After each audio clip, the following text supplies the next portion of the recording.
that up. How's the temperature in here, guys? Is it okay? Because I didn't have air conditioning for half the day, so I just kind of turned it on full blast. And I was afraid it was going to freeze you guys out. It seems to have gone nice, pretty balanced. All right, so we were talking about diaphragms and Charles V, the Holy Roman Empire, and his problems with Luther. It gives him the option to be banished or to recant, and he chooses banishment. So what did Luther's ideas happen? How they changed because of this? They become basically even more radical.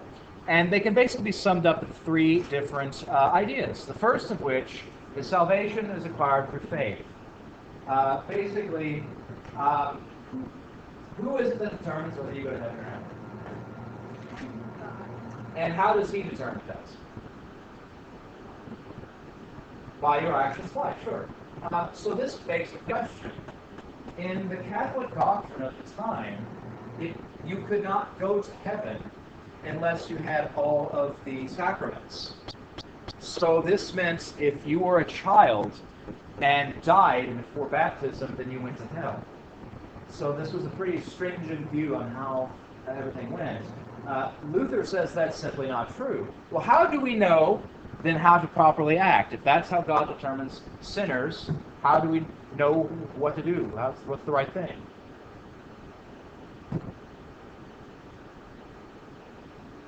What tells us how to act? Yes, part of this. The Bible, sure. All religious truth comes from the Bible. Basically put, if God determines who is punished and who is saved based upon their actions, the Bible must be the guide to which that we are judged. So this means, who is the source of religious truth? Who is it that determines our own salvation? We do. Which makes priest awful irrelevant. The priesthood isn't individual set aside, but rather it is everyone. And this is going to be a fundamental, basic truth of Protestantism. In fact, we get the term Protestant from the term protest, those who protest the church and their existence, really. Because in Protestantism, you really don't even need a church. In fact, one of the things about Luther's ideas is not so much that it ends a church, but creates far more. It starts off as Catholics and all Protestants. And then Protestants put to various different sects of Christianity, resulting in this kind of change, some of which Luther had no way of foreseeing. For instance, how is, in the Catholic Church, how's it organized? Think about it from a standpoint. You've got, who's at the very bottom? Who's the one who's doing God's work? Preaching, that's what they're doing. You've got priests. And above them, who? Bishops. And above them, archbishops. And so on and so forth, up the social ladder. Does that sound familiar to you at all? Where you have, one guy at the top, and then people under him, and people under them, there's a big kind of like tree. What's that like? Sorry? Politics? Yes. Exactly. Feudalism, right. Kings, queens, all that stuff, yes? It's the same system, because whenever the church is being formed, that's the system's being formed. So they see it in the same way. In fact, have you ever heard God referred to as king in heaven, the kingdom of heaven? See, it's a feudal state. So if Luther is challenging that, he must also be challenging feudalism. And thus, peasant revolts start breaking out in Germany. People start, we deserve to rule ourselves, all this different type of stuff. And that is totally not what Luther expected. He did not intend these rebellions to go on. He was not challenging that. He had no violence whatever towards the secular world thing. So this ends up, or non-secular, excuse me, resulting in quite a few changes. Now, as it established, he did not support the rebellions, and no one else did either, because let's face it, the only ones who were really interested in that change were the peasants, and they didn't have the power yet to see change. Do you know what piece of technology, more than anything, allows for peasants to rebel and overthrow the nobility? What piece of technology?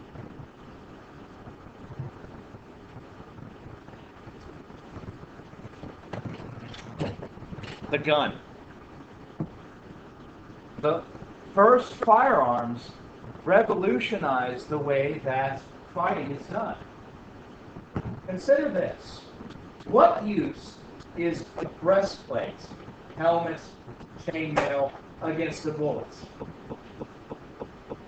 None whatsoever. So this tool makes a peasant as deadly, in fact, in many ways, deadlier than the landed gentry. And what we're going to see as time progresses, as military techniques improve using firearms, this is what eventually is going to allow for mass revolution and really the formation of a democracy. It's interesting in that regard. Yes, ma'am. What's a serf? A serf is basically, basically it's like a slave. Except you're not actually owned. The difference really is that in feudal society you had those who worked and those who ruled. Those who worked are serfs. Those who ruled are princes and kings, and that's it. So what happens between the 1530s and 40s? The German princes, who we talked about already, who just loved to rebel against the Holy Roman Emperor, used Protestantism as an excuse to do so again. And even though Charles is successful in defeating these wayward vassals, he still has a problem on his hands, because where one person can rebel, others can follow. And so in order to make the peace of Augsburg is called. It's basically a meeting of all the various princes, and he has an agreement that the princes of Germany can decide for themselves the state religion of their realms. This is essentially the very first instance of freedom of religion, at least insofar as the Christian world is concerned. So, what happens with this is the various German princes split. Generally speaking, the ones in the north go Protestant, the ones in the south go Catholic. And this is changing the face of Europe. It also starts to change some of the ideas we look at the world. For instance, by challenging the status quo, we start to see new investitures and various people's rights. We'll get to this a little bit later. But Luther sets in motion this idea that we have things like freedom of religion. Now, why do we have freedom of religion?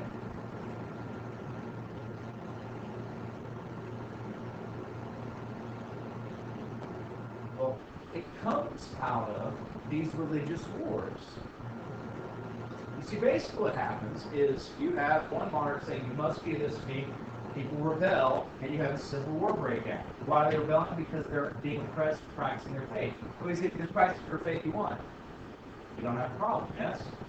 That being said, throughout this time period, we have a significant number of people being oppressed, and so they leave. They go form their own colonies all around the world.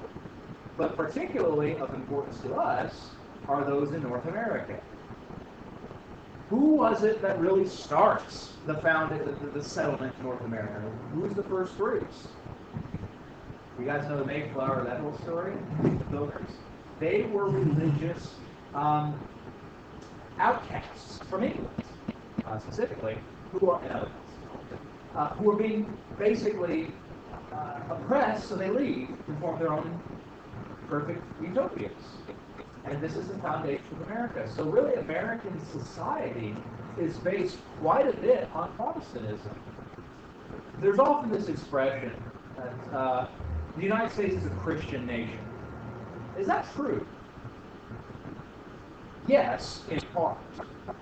What's interesting about it, though, is we have a large basis of our laws and our beliefs in Christianity, but most of them come from the Enlightenment, which actually follows a lot of this from the Protestant Reformation.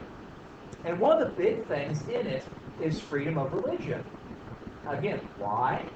Because we want to avoid the oppression that we've had before and avoid any conflict between religions. That makes sense.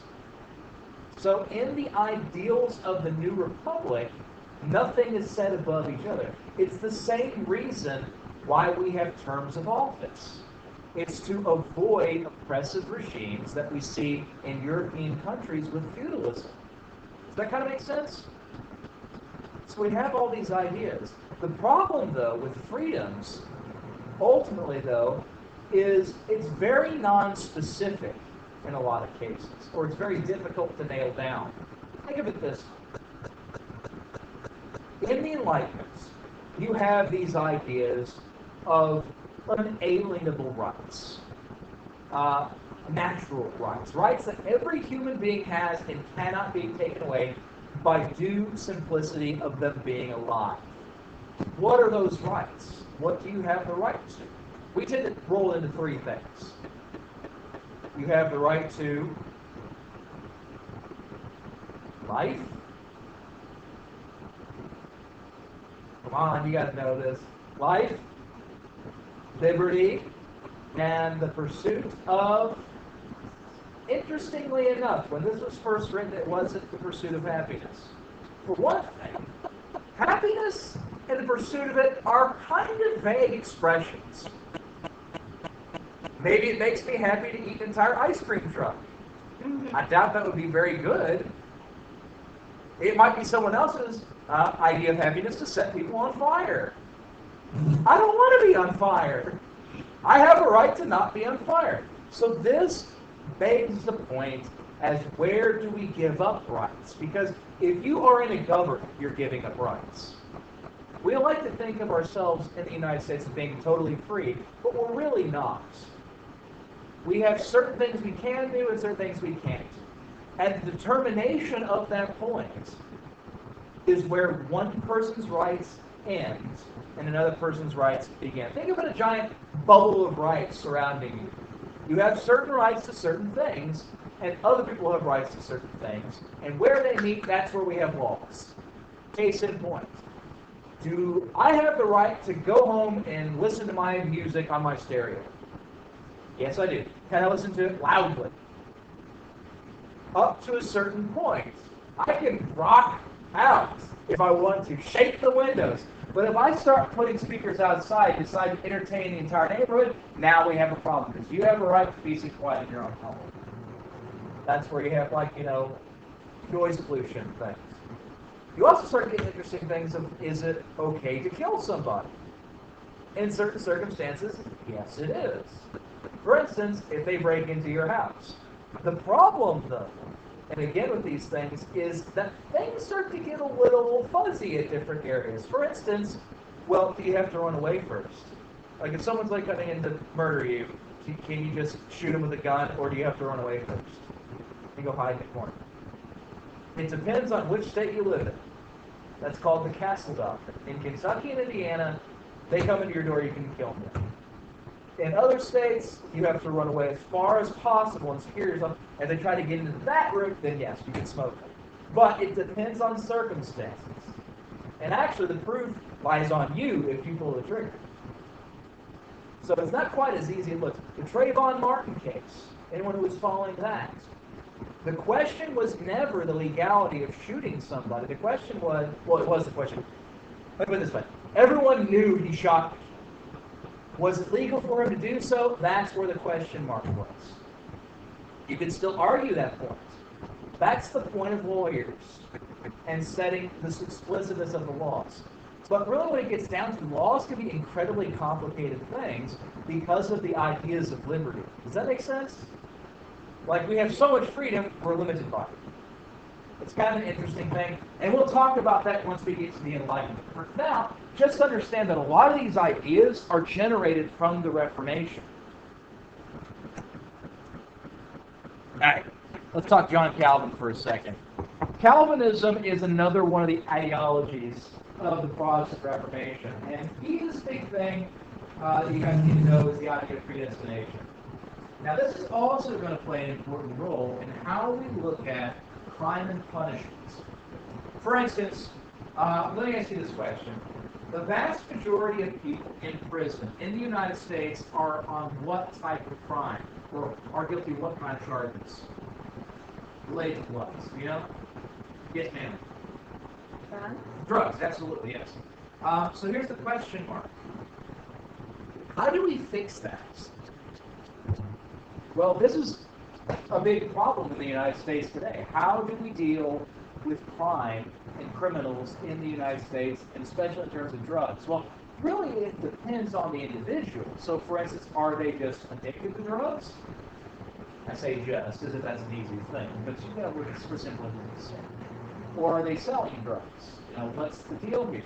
Why are they doing those actions? For instance, if you're addicted and you're committing crimes because you're addicted, well, what if you get someone off of drugs? You keep them off of drugs. No more crime, yes? What about somebody who is selling? Why are they selling drugs? Maybe it's because they're in a terrible economic situation and they really have no skills and they have no alternative. Well, what if you get them out, get them some job training, you know, set them up, that kind of thing. This is the idea of rehabilitation. You know, if we can end crime by taking away the problems that led to crime in the first place. It makes sense. For much of history, though, crime is punished in a particularly gruesome and spectacular way. By spectacular, I mean out in the public view. Executions were done in the streets. Usually every town has one town center where people gather and buy and sell, and they have supermarkets essentially there and all this stuff. And that's where they have like hangings and beheadings and all this type of stuff. The fact is, the more gruesome, the better. You know, for instance, if you stole something, they chop your hands off. Or hand off, usually, you pick one. If you were guilty of the sin of killing your own father, they would quarter and draw you. Which, if you're not familiar with that, basically imagine somebody having each arm and each leg tied to a different horse and sent in 4 different directions. That's quarter and draw. After that was done after, in many cases, that sometimes they pulled your intestines out first, so you'd be half alive. It's, like I said, gruesome and to the point. Why do they do that? Well, consider this. If you're trying to prevent crime, and you make something like that horrible so everyone can see it, what's the likelihood you're going to commit that crime? Actually, it has no effect, believe it or not. All it means is people are more resistant to getting caught. Because if you have no alternative choice, you're going to commit the crime anyways, and just hope you don't get caught. See what I'm saying? But this is the attitude. And predestination kind of rolls into that. This idea of predestination is that God already knows whether you're going to heaven or not. It's been decided from the day you were born. And people are naturally, by nature, imagine that, sinners or good people. And nothing you will do would change that. So then this begs the question, well then how do you know which you are? Well, simply put, this means that if you want to be in heaven, you can act appropriately and show everyone, yeah, see, I'm predestined this way. So basically, it means really nothing different. It's just kind of a theological difference. It's kind of on the lines of the omnipotence of the Almighty. So his ideas, which also include stress, hard work, and discipline, end up getting some favor in different places, and other churches base their ideology off of his. And Geneva actually becomes a theocracy under him, which a theocracy, by the way, is a type of government that is run by a church. You have a state church that runs everything. So Calvinist Geneva is an example of a Calvinist utopia. Does that make sense? You guys know what the word utopia means, right? An ideal society. So this is their view of an ideal society. Whew! That was a lot of talking. Any questions so far? Because the thing is, as we've established, once the cat is out of the bag in terms of challenges to the church and its interpretations of the Bible, you have many new interpretations that are going to start popping up. Everything from the Amish to Mormonism is going to ultimately take its existence off of the Protestant Reformation. So insofar as major events, this is huge. Okie dokies? Alright, be right back. Maybe drink your water.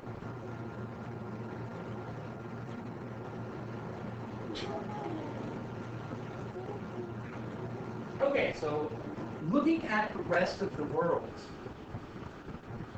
Reformation is going to affect the different countries of Europe in different ways. In some cases, it unifies the people of faith together. For instance, in Spain, you have the establishment of the Jesuits, whose job was basically to walk about the various kingdoms of Europe, and in particular the Spanish Empire, and figure out who was teaching the wrong types of things about Christianity and correcting them, in some cases spreading the faith to new places. You might know St. Francis Xavier, the next. He was famous for spreading Christianity to Japan. So all sorts of different groups are formed. On the other hand, you also have Protestantism take hold in places like England, in the establishment of the Anglican Church, which is exactly what our next subject is. So let's bring up that set of slides. The other effects of the Protestant Reformation and the Scientific Revolution.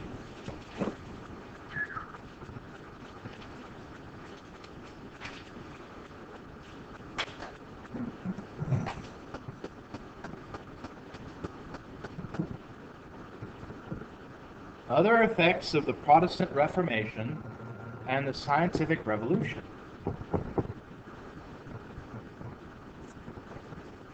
So, how many of you guys have heard of Henry VIII?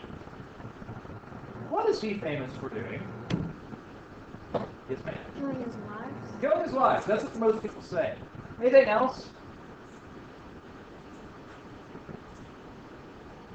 There's a song about him.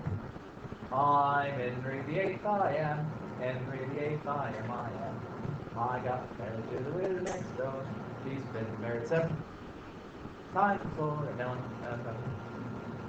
oh, sad trombone. Anyways, but yeah, he does some other things too. First and foremost, Henry VIII is one of these great figures in history, not so much because of the crazy things he does, but because the effects he's going to have on the future of England, as well as Europe for that matter. There's a lot of stuff that isn't so well known about him. For instance, that he actually created this mass peace treaty amongst the various nations of Europe. It was really one of the first examples of a big group of Europeans stopping a war and working together for something. But I digress. The other stuff is also terribly interesting, and that's tends to what he's most well known for. Well, let's start with where it all began. Well, oops, that's going backwards. I can't have nice things. First of all, you have a bunch of different groups forming after the Protestant Reformation. The Anabaptists are probably the most radical of these. First of all, they think that infants should not be baptized. Well, consider this. We just said that the common belief was that if you do not baptize a baby, what happens to him? It goes to hell. So it must be done. Well, with the Protestant Reformation, no, it doesn't. These aren't necessary. In fact, the view is even Jesus wasn't baptized until he was an adult. So why should children be? And they can't make that decision until they're adults, until they understand everything. Furthermore, Anabaptists believed that there should be a separation of church and state. We'll see that again. And that people should share their wealth together. So it's kind of like early communism in a way.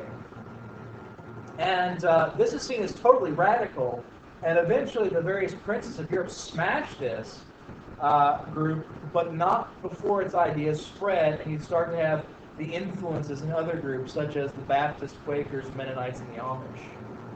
So a lot of these sort of different groups take their creation from that. Yes, ma'am. Do you explain what the Amish is? Because, like, I watched this show on TLC called Breaking Amish, and it's like they call it the Amish country. Uh-huh. And they have their own language. So, like, they talk differently. But, yeah. That's like, why is. To be perfectly honest, a lot of these groups, I've forgotten what the differences are about them, but it's different interpretations of the Bible. For instance, the Amish are limited in what types of technologies they can use, and I don't fully explain why that is. Yes. Do you have an explanation for it? Okay. And honestly, I couldn't even tell you why that has. Like, for instance, they can't use power tools in certain cases, but if they're working for somebody, they give them power tools, they can use them. It's like they can't own them, but they can use them. Sort of like how they can't drive a car, but they can ride a car. Or, like one I thought was kind of an interesting loophole is, the Industrial Revolution, one of the big things that changes is farm technology. And so you have these giant farm combines and things like that like we have today, and they can't use them. However, you can have a combine being powered by an engine as long as it's being pushed by a donkey or something like that. So there's some kind of different interpretations there. Yes, ma'am. Okay, so there's also a show on TLC called Sister Wives, Yeah. and I know they're like Norman, but I don't think so. There might be a branch and sure go on, so yeah. Okay, so like what exactly are Okay, that's a different faith, and they actually don't believe in polygamy anymore. You do have some individuals who say, I'm Mormon, but if you believe in polygamy, well, you can't be Mormon. Does that make sense? But, I can't tell you exactly what they are. Pretty much people who want to have lots of spouses, I guess. But, well, hey. But Mormonism is a faith that was started here in the United States, and basically, at one point, did believe in polygamy because it's shown biblically. However, the thing is, you have to understand about polygamy is it actually comes from Middle Eastern traditions, less Christianity. And the reason it's in Middle Eastern traditions, but in case you're wondering, like, where does this come from in the first place? Like, why can a guy have multiple wives? Is because of the division of men and women's labor. For instance, generally the way it goes is men are supposed to be farmers and the guys who earn the money, things like that, and run the household. So if a woman's husband dies, she's got to try to remarry as fast as possible, or else the family starves. She gets starved because no one's bringing the money, you see. So what happened a lot, especially in Islam, is, like, say a war breaks out. Well, all the guys go off to war. Let's say you have two brothers, only one of them comes back. Well, he would marry his brother's widow and basically have a second wife, and otherwise act as like husband and wife to two people, but it was also to support the family, support the household. So that's kind of where it comes from, if that makes any sense. But yes, it's actually not allowed. It's actually illegal in this country as well. But it's kind of hard to pin down because, you have to prove that someone is being neglected for it to be illegal. So, what's that? I know, but as long as they're not being neglected, like no one's hurt, no one's been forced into it, you know what I mean? Legally, they're not married. Like, so for instance, if one person dies, he can will everything to these four different people, but the courts could fight for some of that. They might not get his inheritance, if that makes any sense. So it's kind of like a different situation. Yes. Uh-huh.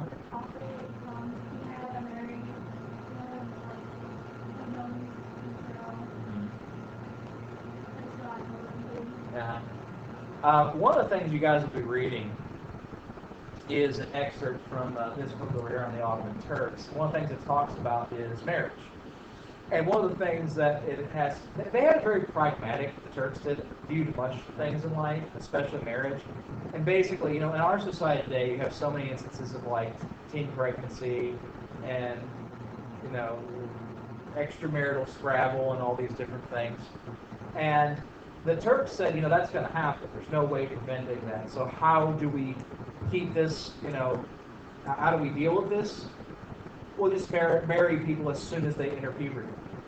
So they tend to get married very young, but it was a way of keeping extramarital relations from happening because it happened in the marriage, And the other thing is that this is a pre-industrial society, so children are actually a benefit as much as anything else. And yes, you love your children, but also they provide extra labor on the farm, so you can grow more food, so you can feed more people, have more money, better prosperity, all these different things. So there's actually no benefit to do it anyways. The big question mark is, what happens because these marriages were arranged? How does that work? Well, the answer is because these marriages were thought about after you had the baby. So, like, you think of, all right, this person just saying, like, all these other kids, how old are they? Let's plan it out. Let's meet everybody, figure it all out, so that by the time it comes around, you already have an idea of who their friends are, who they get along with, that sort of thing. So you kind of like plan ahead of the schedule. Does that mean that people still didn't fall in love and buck the trend? Absolutely it did. In fact, there's a trend in Turkish society. Let's say you have this Romeo and Juliet scenario. A guy and a girl fall in love together. Their parents are like, no, you cannot be together. Well, they want to be together. Well, here's the thing is, in Islam, if you have extramarital Scrabble, you must be married. That's the rule. That's the law. So what happens is, basically this trend of stealing the bride is what it's called. So basically, the guy and the girl, it really is more like closer to elope. They elope together. But what you do is you basically go run away, and usually what happens is that the girl would go to some other relative who was sympathetic to their situation and stay the night there, while the guy just hides. And if the night goes by successfully, then they must be married. And if that happens, usually you just have a set of unhappy parents, but what you gonna do? And so they're married, and eventually usually kind of warm up to the idea once grandkids start appearing anyways, and they kind of bury the hatchet. But what happens if they catch the guy? They beat the hell out of him. So this was a problem. But this is something that definitely happened. But there's all kinds of other funny, like little romantic things that happened in terms of that. But one of the things I thought was one of the neatest stories is in Turkey, whenever you had Turkey's a pretty mountainous area geographically. It's not a whole lot of farmland, so that trees are pretty scarce. So what happens is whenever a child is born, you plant some trees. And as the child grows, so do the trees. And by the time the child is old enough to get married, you can chop down the trees and build a house out of them. See? So it's kind of this like planning for the future sort of thing. Someone once asked, what happens if the kid dies for the trees burn? I was like, you burn it down. No, they're not narrow that, they're more pragmatic. That's like, well, I guess we got the trees, that's something. That's a Turkish attitude. It's kind of like, pragmatism. Anyways, so as I said, England, many powerful people started embracing Protestantism. For instance, you have this group of nobles that liked the idea of the Reformation, but the problem was their king. Henry VIII was a pretty stout Catholic, but Luther published his ideas. He wrote a paper that was just scathing about it, and it was so scathing that the Pope gave him a title, which was Defender of the Faith, which basically meant that he was the shield of Christendom. Well, we're going to see how that works out, because what happens is he has an unhappy marriage. Kind of. You see, the thing is, Henry was a very pretty man. He was noted by many historians as being quite handsome and dashing. He was very good with his words. He was athletic. He would joust, do all these different types of things. The ladies just loved him. And he loved them, if you know what I mean. So basically, he was all over the place. And his wife, Catherine of Aragon, while not necessarily cool with it, she was a queen. She bore it with dignity and grace, and the people just loved her. However, Henry not as much. See, she was older than he was. And by the time she's in her 40s, past childbearing years, he does not have a son. Now this is where the first part of the story has a little bit of truth. But he doesn't kill his wife because of that. Because he's actually had many other boys and extramarital liaisons. So he is questioning, well, why did not I have a son? And let's get to why is he so hung up about having a son in the first place? Well, if you look at what happened when his father took the throne, basically the king has no male heir and a massive civil war breaks out. And many people are killed in this war, and that is the absolute worst thing you could have as a ruler. So he does not want to have that king. To have a strong succession, he needs to have a boy who people can follow. So, why no boy? In Leviticus, there is a passage that says, if you marry your sister, you will live in a childless union. So he starts to kind of look at this and says, oh my gosh, am I married to my sister? Catherine of Aragon? She's from Spain?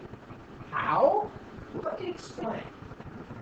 The Catholic Church has several things that must be followed for a marriage to be legal. First and foremost of these is it cannot be under duress. Basically, Daddy can't be holding the shotgun next to you and say, you're marrying my daughter. That's illegal. Secondly, the law of consanguinity, which has to do with closeness of blood. You can't marry your sister. Now, whenever you're married to somebody, you have stepsisters. Yeah, or not stepsisters. You have sisters and brothers called like that. Well, under traditional thinking, they are your literal blood sisters and brothers. We'll get to that here in a second. TTFN, that's all for now. See you later. Goodbye. All those other things. Say